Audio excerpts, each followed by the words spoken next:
you, sir.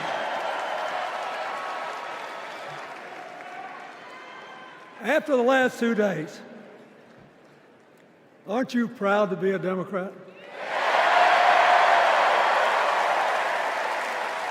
And I am very grateful to the Republicans and independents that have joined us, have been up here on the stage, and I hope they feel better about it now. Because I've seen all these things that even I have to be reminded of from time to time when I get my spirits down. I love seeing the Obamas here. I love seeing President Biden. And I thought Hillary gave a great speech, too. And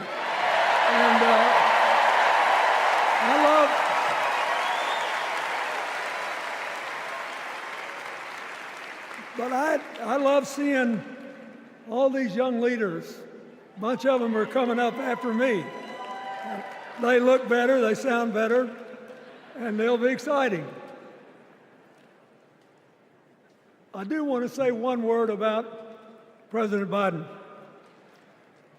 Remember, he had an improbable turn that made him president. And we were in the middle of a pandemic and an economic crash. He healed our sick and put the rest of us back to work. And he strengthened our alliances for peace and security. He stood up for Ukraine. He's trying desperately to get a ceasefire in the Middle East.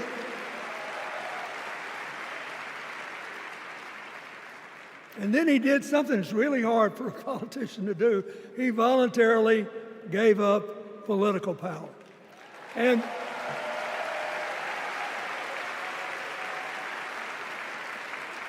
George Washington knew that, and he did it. And he set the standard for us serving 2 terms before it was mandatory. It helped his legacy, and it will enhance Joe Biden's legacy. And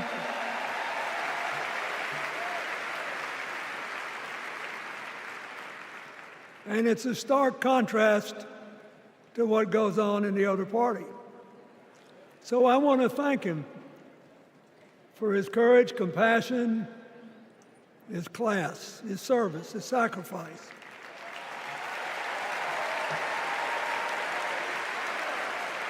Joe Biden, thank you. And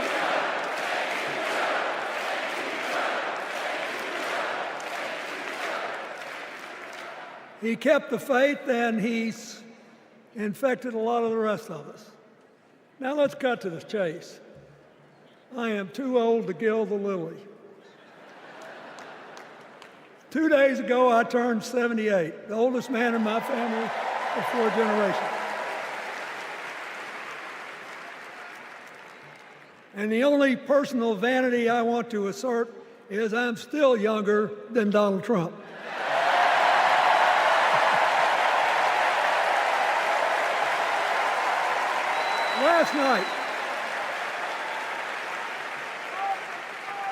Last night, in what I thought was a very moving series of episodes, we nominated Kamala Harris and Tim Walz. And just think about that. 2 leaders with all-American but still improbable life stories. It could only happen here. Their careers, after all, started in community courtrooms and classrooms. 2 leaders who spent a lifetime getting the good job done. Now, one of the things that I've noticed over my increasingly long life is that a presidential election is unique in several ways. First of all, it's the greatest job interview for the greatest job in the world. Secondly, The Constitution says we, the people, get to do the hiring. And the third thing is that every 4 years, we get to change the requirements for the job. So here's what I'm thinking, because I try to apply this in every election. Will this president take us backward or forward? Will this president give our kids a brighter future? Depends. Will this president bring us together or tear us apart? Will the president increase the peace, security, and stability and freedom that we enjoy and extend it to others as we can? We, the people, we have to make a decision about these kind of questions. And every 4 years, it's a little different because the people come at the candidates, and they say, as they're saying now, here are our problems, solve them. Here are our opportunities, seize them. Here are our fears, ease them. Here are our dreams, help them come true.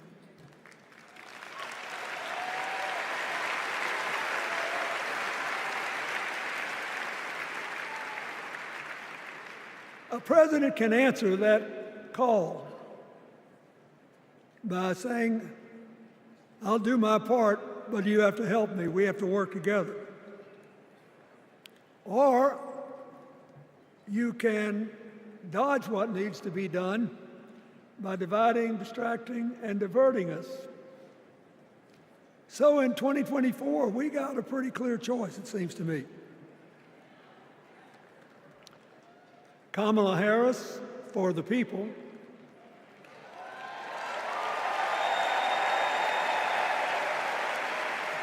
and the other guy who's proved even more than the first go-around that he's about me, myself, and I. I know which one I like better for our country.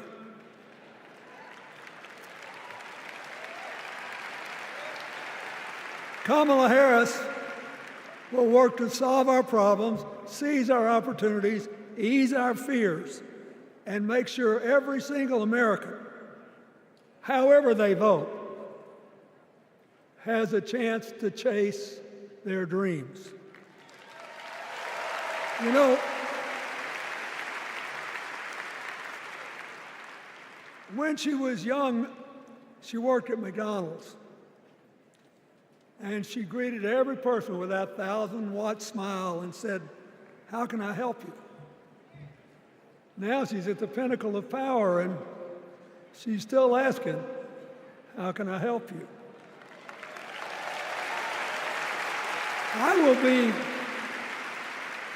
I'll be so happy when she actually enters the White House as president, because she will break my record as the president who spent the most time at McDonald's.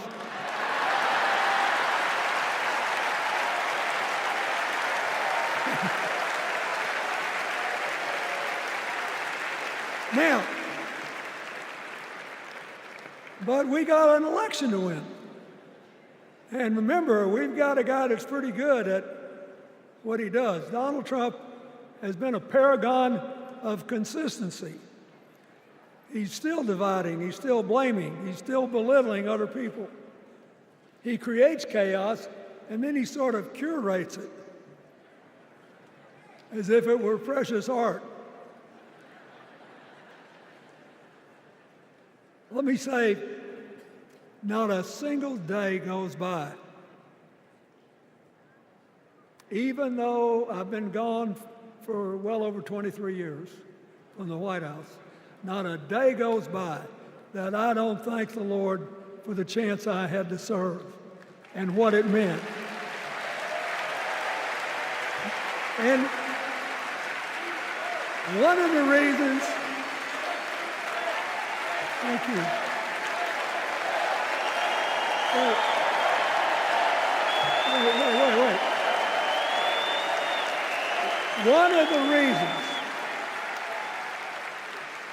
One of the reasons I love the job so much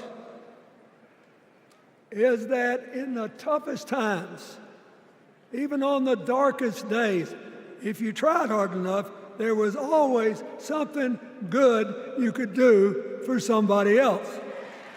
Now,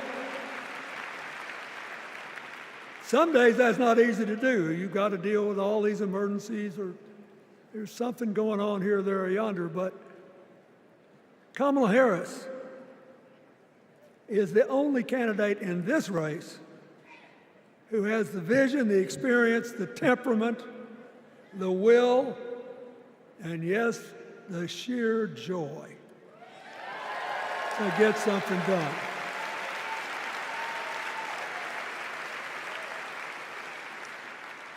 I mean, look, what does her opponent do with his voice? He mostly talks about himself, right? So the next time you hear him, don't count the lies. Count the eyes.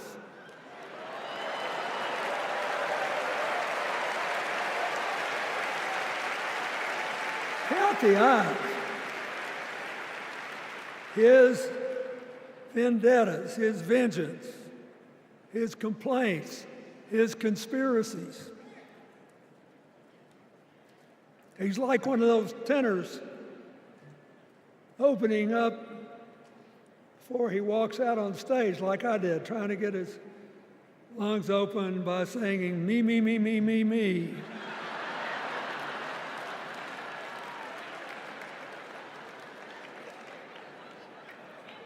When Kamala Harris is president, every day will begin with you, you, you, you.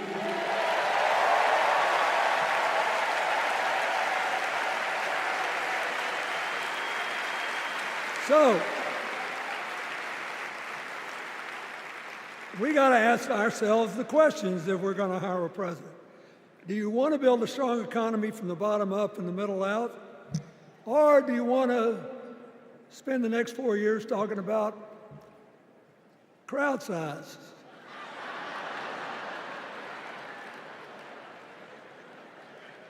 You're going to have a hard time believing this, but so help me, I triple-checked it.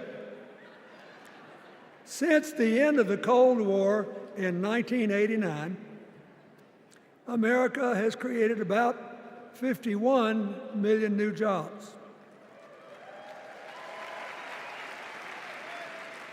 I swear I checked this 3 times. Even I couldn't believe it. What's the score? Democrats 50, Republicans 1.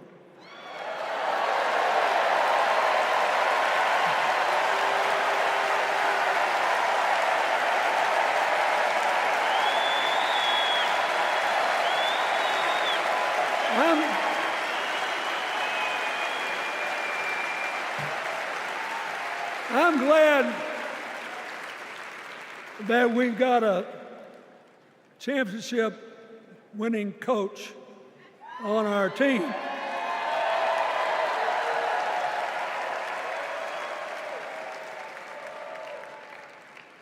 But even the most limited of us in what we know about football or any other sport knows that if you're got 50 and the other side's got 1, you're ahead.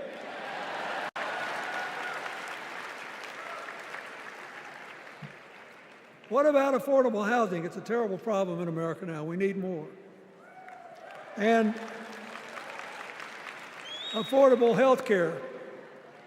That's why the Democrats put a limit on monthly payments for insulin and a $2,000 a year out-of-pocket limit, and are trying to cover more drugs by bargaining for prices. We need more financing for small businesses. We need still to strengthen our alliances. I almost croaked in the first debate of this election season when President Trump said nobody respected America anymore like they did when he was president. Wait. And with a straight face. Look, you got to give him. He's a good actor. With a straight face, he cited as evidence of the respect that existed for us when he was there the presidents of North Korea and Russia.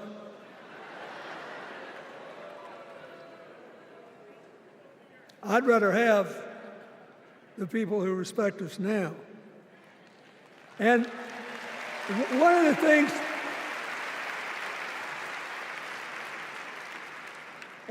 is when you send a signal to the other countries, you want them to know whether they agree with you or not, at least that you're on the level. Here's where you are and what you believe. What are they supposed to make to these endless tributes to the late, great Hannibal Lecter?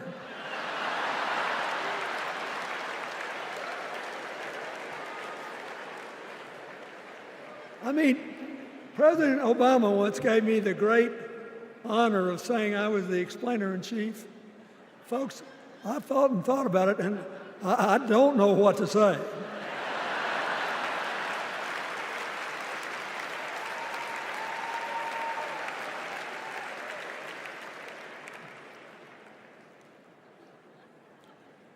Like Hakeem Jeffries, I too want an America that's more joyful, more inclusive, more future-focused.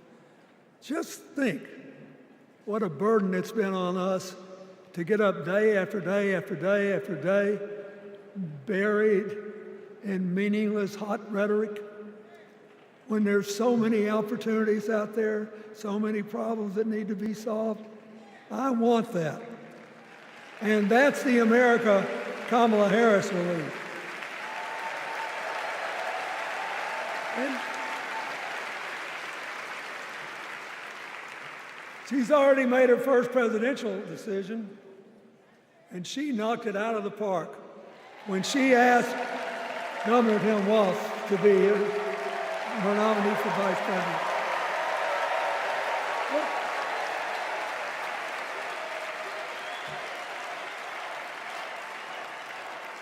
As they used to say when I was a young man growing up in Arkansas, you do not have to be all broke out with brilliance. You just look at Tim Walz, listen to him, follow his record as a teacher, as a coach, in the National Guard, as a congressman, where he was the only Democrat, save one, elected in that district in more than 100 years. And he stayed a long time. And then he became a great governor. And by all accounts, he was a crack shot who had the courage among his rural constituents to say, we do not need these assault weapons available to people who can kill our kids in school.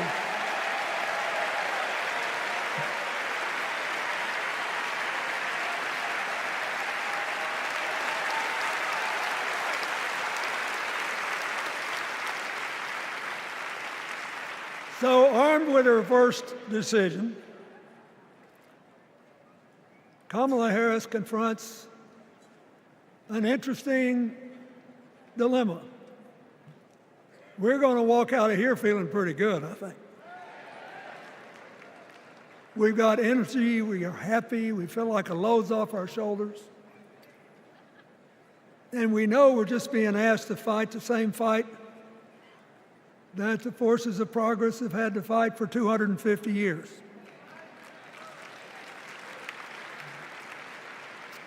In the face of stiff and often violent opposition, we have to find a way to go forward together, where we, the people, make our union more perfect. So, that's a good thing. How could we possibly lose? Kamala Harris has fought for kids her whole life that were left out and left behind. She's taken on gangs trafficking across the border.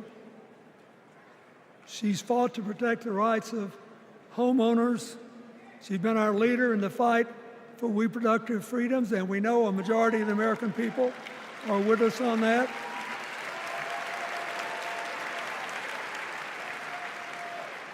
And she's gained an invaluable amount of experience as vice president, advancing our values and interests around the world. She's already said she's going to work really hard to make sure that no American working full-time lives in poverty or has to worry about their children living in poverty. She says that we got to make home ownership an achievable dream for everyone, not just a privilege. She said that and this meant a lot to me, that she would protect everybody's right to vote, whether or not they voted for her. They were citizens and they deserved the right to vote.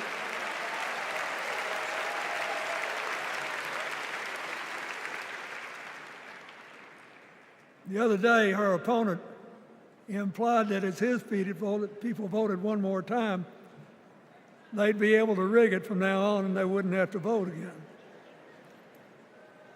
You think they're kidding, but I know a lot of these folks, and most of them are really good people, but some of them think that they are bound to dominate America politically, economically, and socially, and they have to use politics to do it, and they should rig the system. I don't believe that. And so here's what I want to tell you.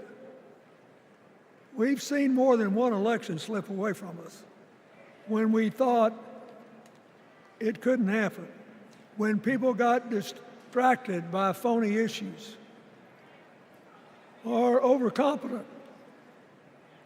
This is a brutal, tough business. I want you to be happy. One of the reasons that President-to-be Harris is doing so well is that we're all so happy.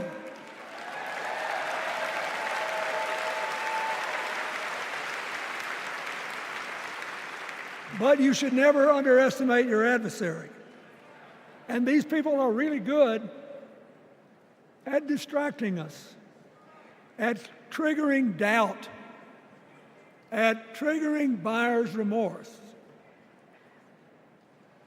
As the Obama said so eloquently last night, they are human, you know.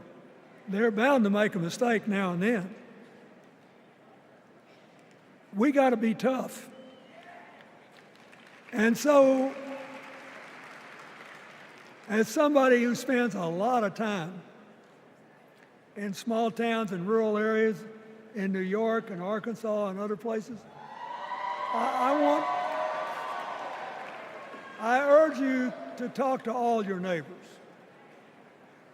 I urge you to meet people where they are.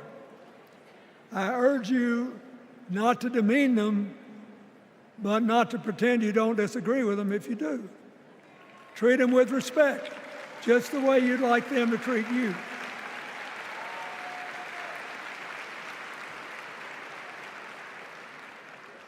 Ask for their help and then follow our leader, Kamala, and ask them, how can I help you?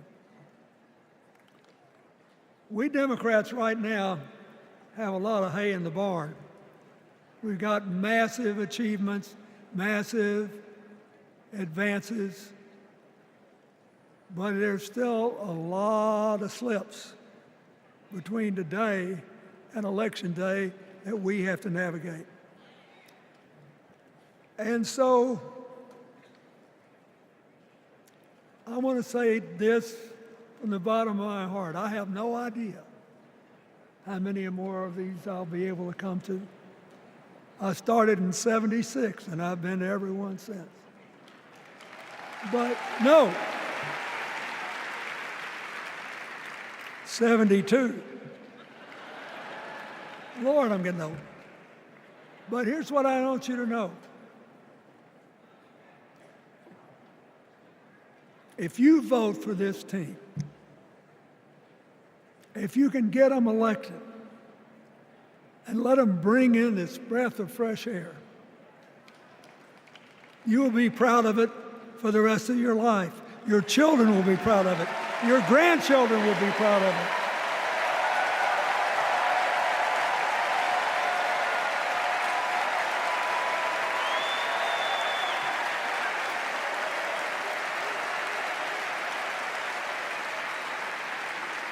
Take it from a man who once had the honor to be called in this convention the man from hope. We need Kamala Harris, the president of joy, to lead us. So,